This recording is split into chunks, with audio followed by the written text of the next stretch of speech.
So I get it. Building relationships feels harder than it should be. We're forgetting people. We're always wondering if we're staying in touch with the right people. Keep a database organized. We keep track of our notes. What did that person say? What did that person need? All the follow-ups, people not responding to us, the fear of like, if I reach out to someone, are they going to hate me and what are they going to think about me? It seems like it's a lot harder than it should be, than maybe even a lot of other areas in our life. Now, I get it. And for the past 10 years, I've helped people build and maintain a stronger network. And I get this a lot, that there's a lot of internal resistance that keeps coming up.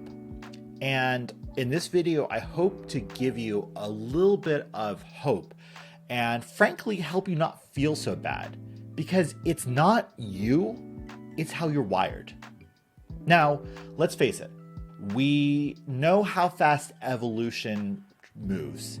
And while our entire world has shifted over the past 10,000 years, we haven't. Meaning that while we have 21st century tools and we are connected to people all around the world, and we have businesses and technology and tools and all the world's information at our fingertips, up here, we have the exact same hardware that our great grandparents to the 15,000th degree had. So it's no wonder why we've struggled to keep up. So let's actually rewind back to our great ancestor to the 15,000th degree. What were they thinking about?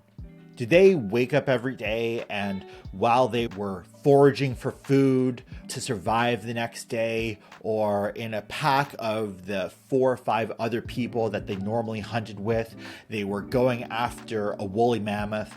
Did one of them say, oh, hold on a second, I actually have a call to make? No.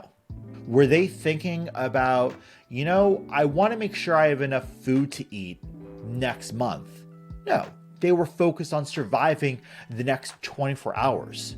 Were they worried about, I hope I can pay my mortgage in 3 years? No.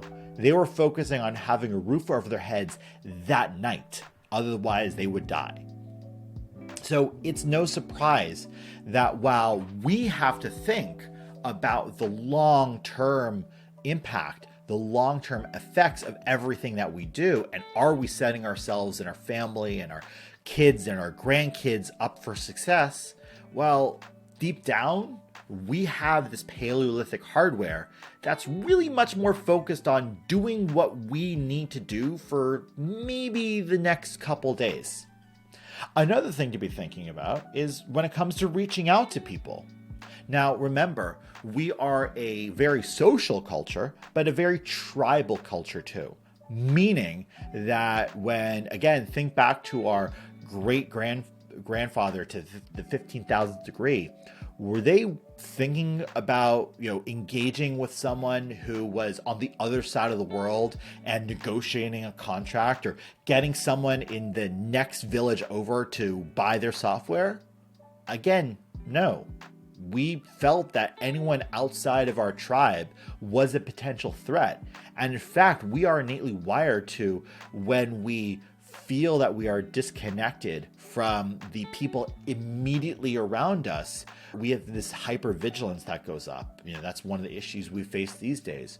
Or when we're engaging with someone who we don't normally engage with, there's still this deep down threat that's like, is this person going to eat us? Is this person going to kill us? They're not one of the people that I engage with every day. Do I trust them?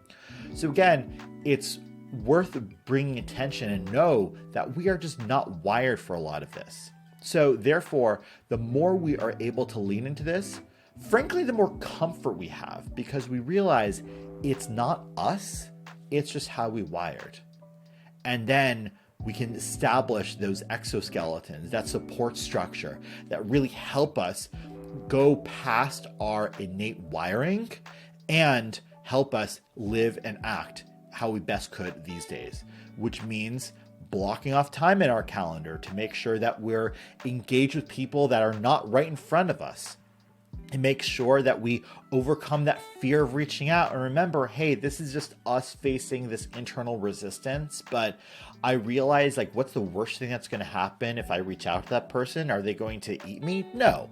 Worst case is they don't respond, or they respond back saying, hey, thank you, I'm not interested in working with you. That's totally okay. The more we can uncover that innate wiring, the better we will be.